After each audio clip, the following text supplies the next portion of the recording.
Someone asked a question about it, commented on my first promoted listings video. I said I'd make a video response, so here it is.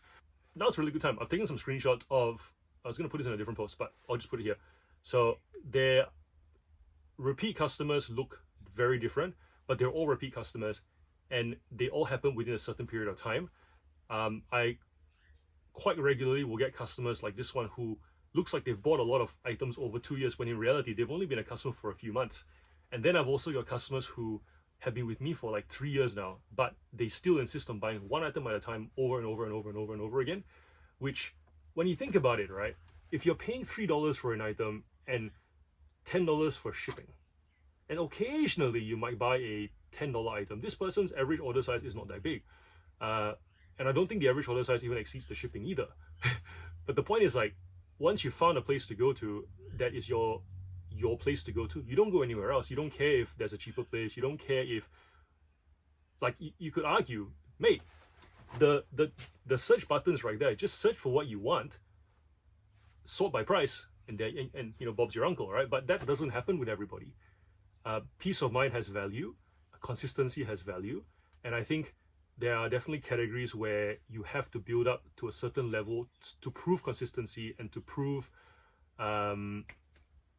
consistency and reliability to become a person's top choice. And then from that point on, that's it. Doesn't matter if there's a cheaper place, a faster place.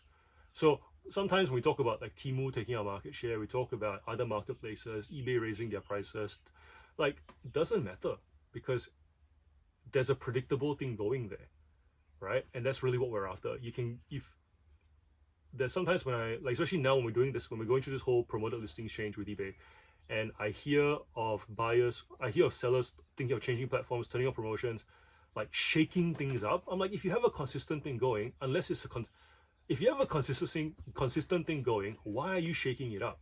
And secondly, if you have a consistent thing going and you feel that it's not good enough, then the consistent thing was not a good consistent thing. It was a suboptimal consistent thing, right?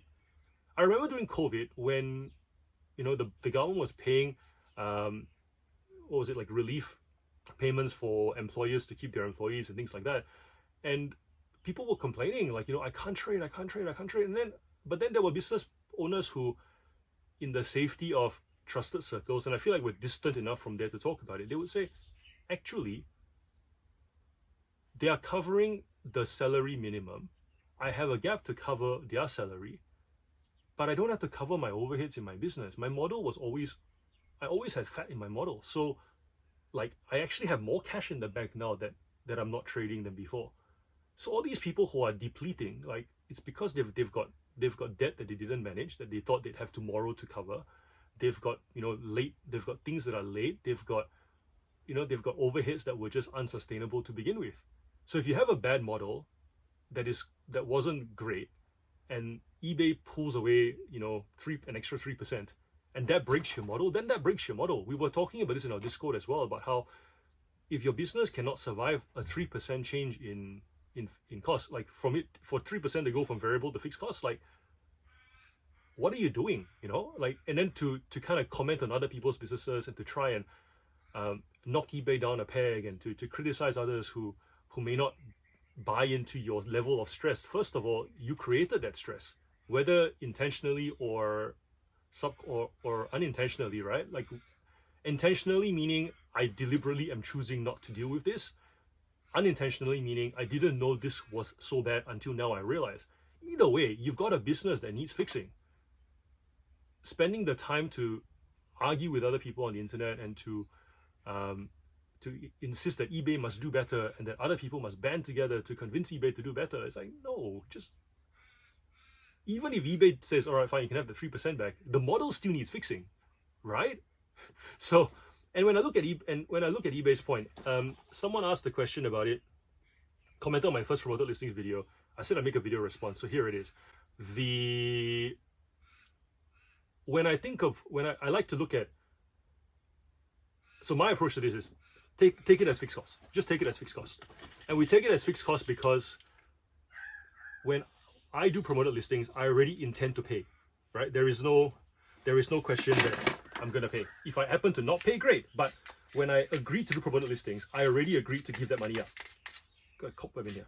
So That's my approach to it. I look at eBay, I go, yep, eBay is taking an easy way to make money. Yes, very easy way to make money. But why are they doing it this way? And I think about testing. If you have a cafe situation and you wanted to make more money somehow, you're going to make more money regardless because that's your job as a business owner.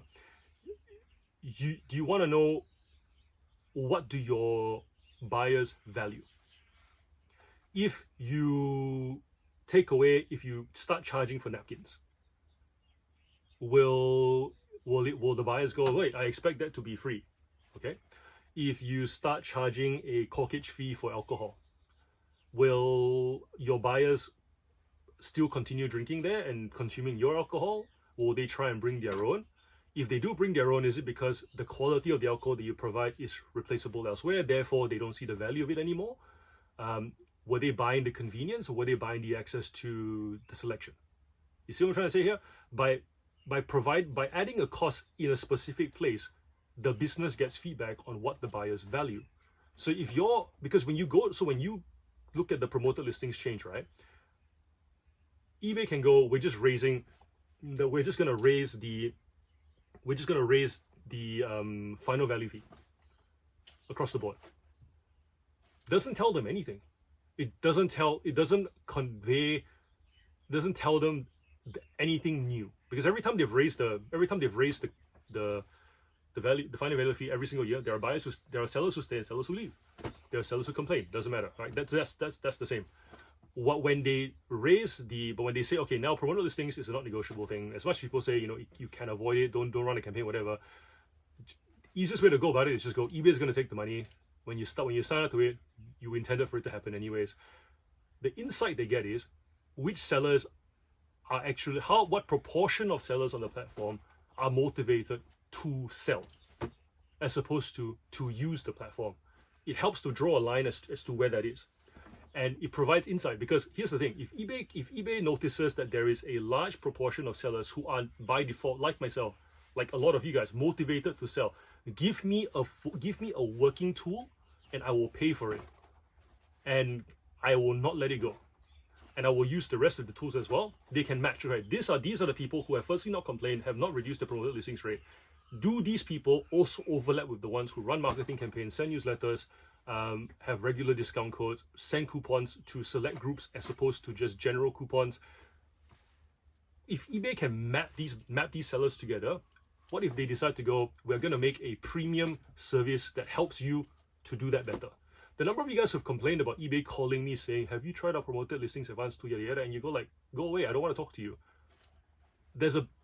Everyone's wasting time. eBay is calling you, you're not interested, because they don't have any insight into whether you're interested or not. Now imagine they've kind of gone, these are the people who love promoted listings, pay for it, see it as a fixed cost, healthy business model. They overlap with these people who run promoted lists, who run a whole bunch of different promotions, use all our tools, and they also seem to have really good, seller metrics. Do they also appreciate custom service, consultancy? Do they also appreciate, like, for example, on YouTube, we have this thing where if you are accurate in submitting your monetization rating. So for example, if I make a video like now, I haven't sworn, I haven't done anything lewd, it's fit for general consumption. When I click that I don't have any of those things, I just select all. I don't even select one by one. I just go select all, submit. YouTube says you've got a history of accurate rating. We will just take it. We'll still run our check, but for now we'll take it. We'll make you wait for the video to upload. Would that be of benefit to sellers, where in the event of a certain amount of cases, they go, these are the cases that traditionally we know, if matched with this seller, resolves this way, automatic. If you get like an automatic approval automatic seller protection. How's that sound, right? Instead of me wasting time taking the return then has to be checked. I then have to contact eBay and hope that the person I talk to is not an idiot to then give me my seller protection. Like, if that was an automated process, would that be worthwhile? Would you like to qualify for that? But it all starts with getting insight as to who's motivated and who's not. And when I look at it from a business point of view, I quite like the move because it doesn't cost me any more. Those of you guys who think it costs you more, yes, in dollars, of course, I like getting, like today we sold a $150 something car on eBay. It's like, it's really, really rare. There's 5 of them listed in the world, 1 of them in Australia, right? You can buy that car for $100 in the US with the box. We sold it for $150 to someone in Singapore from Australia. They could have bought it from the US. Maybe they didn't make it available. So for whatever reason, they bought it from us and we didn't pay a promoted listing fee. $9 to sell a $150 car. Amazing. But if it did cost the additional $6, would I be complaining? No. It doesn't cost me anymore. In my head, it doesn't cost me anymore. I don't feel the pain because I've already accepted that that's a fixed cost. It's part of the marketing, and if I go anywhere else, it's gonna cost me more anyways. You see the point? So essentially, my posture now when it comes to these changes, I'm looking forward to the change. I'm looking forward to see what they do with that change. If they don't do anything useful with that change, then I will be disappointed. But I'm not getting annoyed at the increase in cost because conceptually there isn't one. Yeah? Let me know in the comments if that helps, if that perspective helps or not.